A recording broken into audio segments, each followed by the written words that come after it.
So, first of all, broadly speaking, IMAX earnings, what they did, and IMAX China's part within it. It's a huge market for IMAX. Yes. It continues to be a huge market for IMAX, and notwithstanding the earnings, I mean, overall, we're excited about a number of factors that happened in China so far this year. I mean, signings, we signed 83 new deals, we signed 238 deals last year.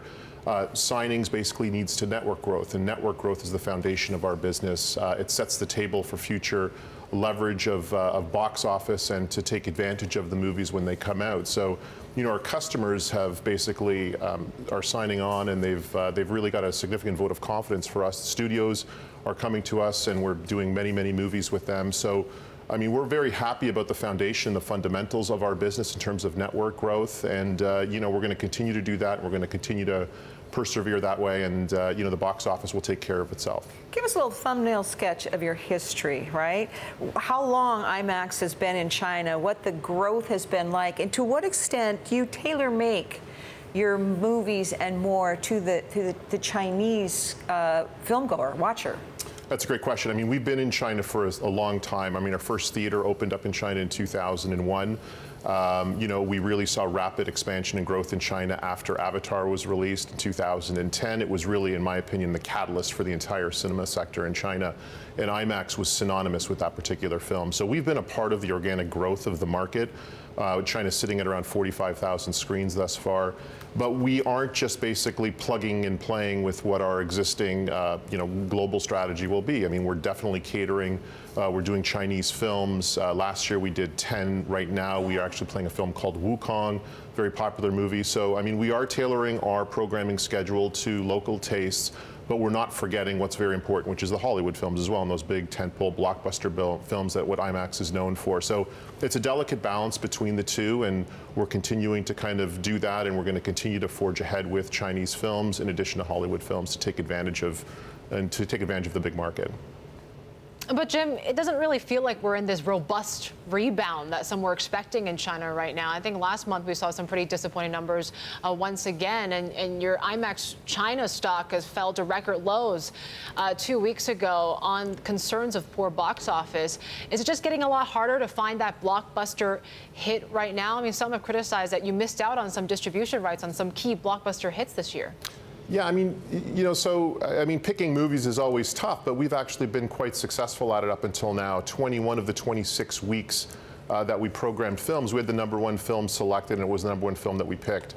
There was a time, Chinese New Year, we only have one screen per complex. We picked one particular movie. It did exceptionally well, but there was 3 top-grossing films at that particular time. So, we're learning and we're adjusting our programming schedule, and we're tailoring it to take advantage of the maximum box office opportunity that's out there.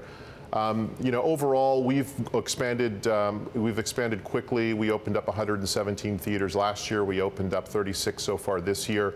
It's a new network, new build theaters. They take time to ramp up and they take time to grow. But what's really important, I think, is we have repeat customers that are coming back to us that believe in IMAX, they believe in the economic model, they believe in the point of differentiation, and that's really important to us as we kind of continue to move forward as new signings with existing clients that are really happy with our business. And as I said beforehand, we're going to take advantage of that. We're going to grow our foundation, we're going to grow our network, and we will take advantage of the films as they come. And up until now, I think we've been very good at picking films, overall, based, like I said, on the fact that 6 of the top 10 films as well this year have been IMAX formatted films in China. I mean, at least half of the screens you're planning to add in China, about 150 in total, are at Wanda Films. I was just wanted to get your take on this, given Dalian Wanda Group has been under some intense scrutiny from China, now tightening script when it comes to overseas investments, banks reportedly cutting funding. Does that impact the business relationship that you have? We've had a long-standing relationship with Wanda. Our first theaters were with them in 2007. They definitely helped us grow and facilitate the market overall.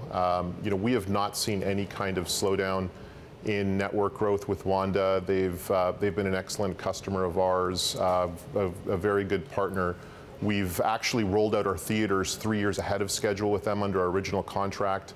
And this year, things seem to be business as usual in terms of growth with Wanda overall. I mean, the things that are happening and people are reading about in the press, You have to remember we're dealing with Wanda Cinema locally in China, making local investment decisions, building local cinemas in local shopping malls. It's got nothing to do with any sorts of overseas investments. But up until now, we feel that we've actually had it's business as usual with them. They're ahead of schedule, and they've been a great partner. And we haven't noticed anything from a rollout perspective or from an operating perspective with them.